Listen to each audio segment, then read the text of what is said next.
This is the Magcubic projector. It's worked out so well in our household that we've decided to stop buying televisions, especially for our kids from here on out.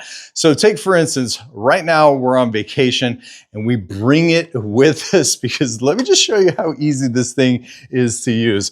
I'm just gonna find an empty space on a wall. I'm gonna plug it in here and then I hit the power button to get it started. So it's going to run through its initialization screen here and figure out the size and how to square itself off. Literally, this is the magic of it.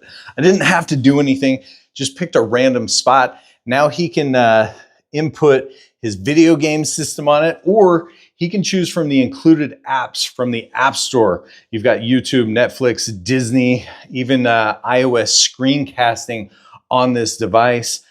Very simple to use. And the color, absolutely fantastic. Refresh rate's been good. And like I was telling you earlier, it has a built-in speaker as well. So you don't have to carry anything else. Now I know a lot of you guys have concerns like I did. Well, what if we don't have a dark space? What does that color actually look like? So let me just show you. So you notice this room is completely illuminated. This is one of my kids' favorite things to do. Check this out. I've got it on the ground and let me show you what we're dealing with right now. It's literally on the ceiling. And that screen is now about, I would say, 6 feet wide by 3 feet.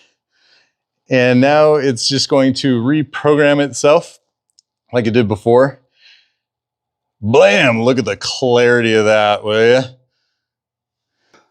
you? So I want to show you how big that really is. Look at this. And the color's actually good. This is so awesome. And they can come in here, have themselves a good time. So if you're looking for something that's not necessarily unique, but something that's easy for the entire family, consider the Magcubic. It's been a hit in our family and it's been absolutely fun for us.